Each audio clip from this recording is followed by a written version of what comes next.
کیوں نہیں چلے گا بھائی؟ جو لوگ فسادی ہوتے ہیں نا، فسادی، ان کو ہر چیز پہ اعتراض ہوتا ہے. ہر مسجد میں بھی ہوتے ہیں ایسے، ہر دفتر میں بھی ہوتے ہیں، ہر مدرسے میں بھی ہوتے ہیں، ہر اسکول میں بھی ہوتے ہیں، ہر یونیورسٹی میں بھی ہوتے ہیں، ہر ملک میں بھی ہوتے ہیں، ہر اسمبلی میں بھی ہوتے ہیں، ہر جگہ ہوتے ہیں. کوئی بھی آرڈر دیا، شریف لوگ کہتے ہیں آنکھ بند کر کے مان لو بھائی کس کا آرڈر ہے؟ امیر کا آرڈر ہے. اس کی ذمہ داری ہے کہ یہ مستحق ہے یا نہیں ہے. اور جو شرارتی ہوتا ہے وہ کیا کرے گا؟ نہیں، کیوں؟ یہ کیوں بھائی؟ تمہاری جب فیلڈ نہیں ہے، تمہارا کام نہیں ہے، تو اس میں ٹانگ مت اڑاؤ.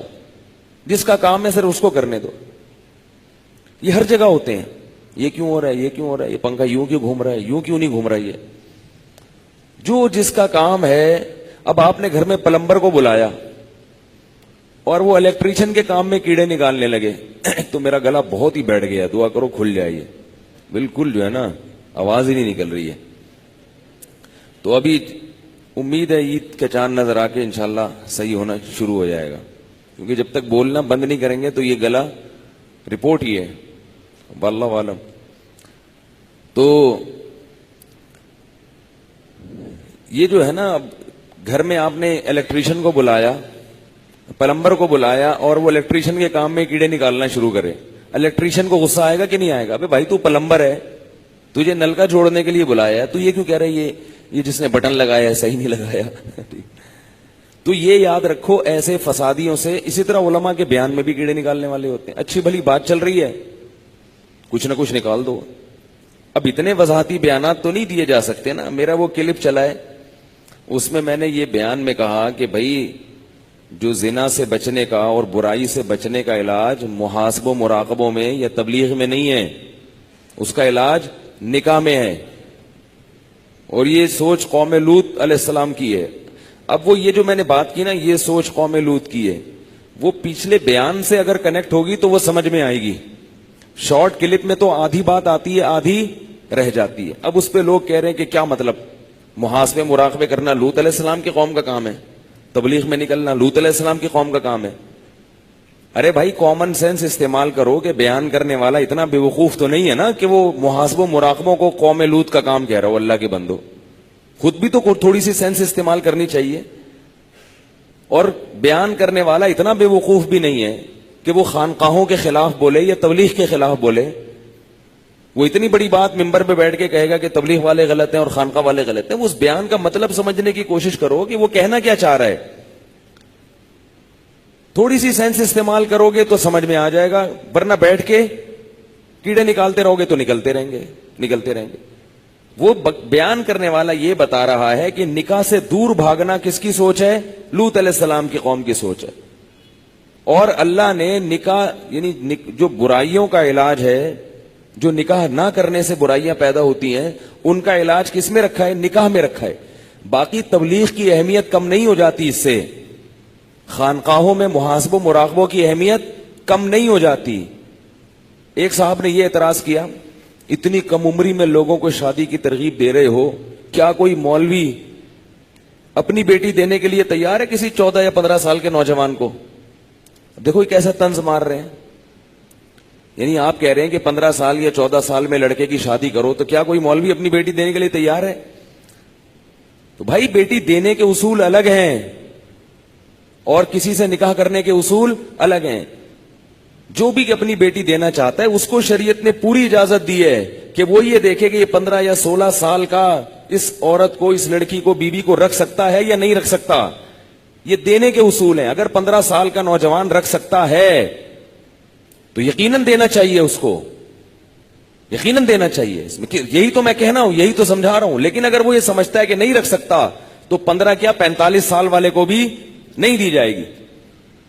دوسری بات یہ کہ ہم نے تو ان نوجوانوں کو ترغیب دی ہے جن کو رشتہ مل رہا ہو 14-15 سال کی عمر میں. نہیں مل رہا تو پھر تھوڑی ہم نے اسے کہا کہ نکاح کرو. جب مل ہی نہیں رہا تو کہاں سے کرے گا؟ تو یہ سب باتیں ہوتی ہیں کامن سینس کی. لیکن لوگ کیا کرتے ہیں، تو مجھ سے بہت لوگوں نے کہا اس پہ وضاحتی بیان دے. میں نے کہا پھر وضاحتی کا مطلب تو ہر بات پہ وضاحتی تو عجیب سا بن جائے گا. وہ تو پھر وہی ایک لطیفہ ہے نا، چلے چھوڑیں، بات سے بات نکلے گی. یہ تو ایک اتفاق سے وضاحتی بیان آ گیا، یہ مسئلہ سمجھانے کے لیے. ورنہ ایسا نہیں ہوتا. ہاں کوئی واضح غلطی ہو کسی سے تو بدگمانی ہے. وہی جنید جمشید بیچارے کا جو حشر ہو گیا تھا, اس کی زبان سے ایک لفظ نکل گیا, اب اس کا حل یہ کہ بھائی زبان لڑکھڑا گئی, غلطی ہے, سوری کر لے. اس نے سوری کر لی, بات ختم ہو گئی. اس کے پیچھے بندوق لے کے پڑے رہا, جنازے میں بھی معاف نہیں کیا اور اب تک معاف نہیں کیا اس کو. ایک بندہ پرسوں میرے پاس آیا اور کہنے لگا میرے علاقے میں ایک دیندار نمازی آدمی ہے, کہہ رہے جنید جمشید معاذ اللہ یہ تھا اور یہ تھا, اور اس کو گالیاں دینا شروع کر دی. کہہ رہا میں تو اس کو گریبان سے پکڑ کے ٹھوائی لگانے لگا تھا, تو مرنے کے بعد بھی اس کو معاف نہیں کیا. تو کسی کی بات کا مطلب سمجھا کرو کہ کہنا کیا چاہ رہا ہے وہ. میں خود ان خانقاہوں سے نکل کے آیا ہوں, میں خانقاہوں کے خلاف بولوں گا تو میں اپنا کردار مشکوک کر رہا ہوں. میرا یہ نظریہ ہے کہ اس زمانے میں کسی بزرگ سے اصلاحی تعلق قائم کیے بغیر اصلاح ممکن نہیں ہے.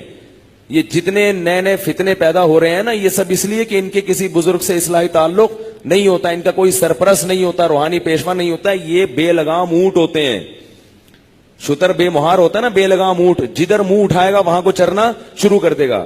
اصلاحی تعلق ہوتا ہے, کسی سلسلے سے جڑا ہوا ہوتا ہے, کسی بزرگ سے بیعت ہوتا ہے, اور بزرگ بھی متبع سنت ہوں, روحانی والے نہیں ہوں, بزرگ ہوں باقاعدہ متبع سنت ہوں, تو ان سے بیعت کی برکتیں ہوتی ہیں, ان سے اصلاحی تعلق کی برکتیں ہوتی ہیں. ہم اگر کسی بزرگ سے بیعت نہ ہوتے تو آج جو ہم سے ٹوٹا پھوٹا لنگڑا لولا دین کا کام ہو رہا ہے یہ تھوڑی ہوتا. جن لوگوں کا کسی شیخ سے کسی بزرگ سے اصلاحی تعلق نہیں ہوتا, کسی متبع سنت سے اس کو روحانی پیشوا نہیں بناتے, وہ اگر علم حاصل کرتے ہیں, علم تو حاصل ہو جاتا ہے مگر اس علم سے تعمیری کام کم ہوتا ہے اور فسادی کام زیادہ ہوتا ہے. علم بہت خطرناک چیز ہے اگر اس کو صحیح رخ نہ دیا جائے, کیونکہ عالم کے پاس نا سب کچھ, اس کو سب پتا ہوتا ہے. اس کے ہاتھ میں لوگوں کی جو ہے نا تقدیروں کا اسٹیئرنگ ہوتا ہے, وہ ادھر کو بھی گھما سکتا ہے اور ادھر کو بھی گھما سکتا ہے. تو اگر یہ بزرگوں سے تعلق نہیں ہوتا, کوئی سرپرست نہیں ہوتا, کوئی بڑے نہیں ہوتے, کوئی بزرگ نہیں ہوتے جہاں جو ہے نا جن سے رہنمائی لے رہا ہو, تو وہ تو ایسا ہوتا ہے کہ بس فتنہ فساد ایک نئی نئی یوٹیوب پہ کلپ بنا کے لائے گا اور امت کو لڑوائے گا, جیسے کہ ہو رہا ہے. ہر نئے دن کوئی نیا کلپ آیا ہوا ہوتا ہے کسی کا, کوئی آج نیا اٹھ کے آ گیا, اس نے نیا فتنے کی بنیاد رکھ دی. وہ کرے میں نہ کسی کو نہیں مانتا, میں نہ اس کو نہیں مانتا ہوں, نہ میں اس کو مانتا ہوں, نہ میں اس کو مانتا ہوں, نہ میں اس کو مانتا ہوں, میں اپنے آپ کو مانتا ہوں. بس حوالے ہر ایک کے پاس ہیں, دلائل ہر ایک کے پاس ہیں. امت کیا ہو رہی ہے, ٹوٹ ٹوٹ کے ٹکڑے ٹکڑے ہو رہی ہے, دین اسلام مشکوک ہوتا چلا جا رہا ہے. تو یہ سب اسی وجہ سے ہے کہ ان لوگوں کا کوئی سرپرست اور رہنما نہیں ہوتا, یہ خود ہی اپنے باپ بنے ہوئے ہوتے ہیں. ایک آدمی سے آپ پوچھیں آپ کے والد محترم کا نام, وہ اپنا ہی نام بتا دے. آپ نے ستار بھائی سے پوچھا آپ کے والد کا نام کیا, انہیں ستار ہی ہے. تو یار ستار تو آپ کا ہے نا, تو آپ کے باپ کا نام کیا ہے, بولا تو ہے ستار ہے. ابے تو ابا کا نام کیا, بولا ہم اپنا باپ خود ہی ہے, ہم اپنا باپ, ہم ہی اپنا باپ ہے. یار آپ کا کوئی تو باپ ہوگا. نہیں میں اپنا باپ خود ہی ہوں. تو یہ جو نئے نئے آ رہے ہیں نا فتنے, یہ سب اپنے باپ خود ہی ہیں, لیکن ان کا کوئی ہے ہی نہیں, ان کا کوئی پیچھے کوئی روحانی سلسلہ ہو جو نبی صلی اللہ علیہ وسلم تک پہنچتا ہو. تو ہم کہاں, ہماری اوقات نہیں ہے کہ کسی خانقاہ کے خلاف جو اتباع سنت پہ چلا رہی ہیں لوگوں کو, اس کے خلاف ہم بولیں. تو کسی کی بات کو غلط نہ لے کے جایا کرو, اس کی بات کو صحیح رخ دیا کرو. سمجھ رہے ہو بات کو کہ نہیں سمجھ رہے؟ تو میں بتا رہا تھا فسادی کیا ہوتے ہیں. ہاں کچھ بیچارے نہ چاہتے ہوئے بھی اعتراض کر لیتے ہیں کہ وہ فسادی تو نہیں ہوتے, لیکن ان کی مینٹل اپروچ کم ہوتی ہے, تو وہ اس حساب سے سمجھتے ہیں. تو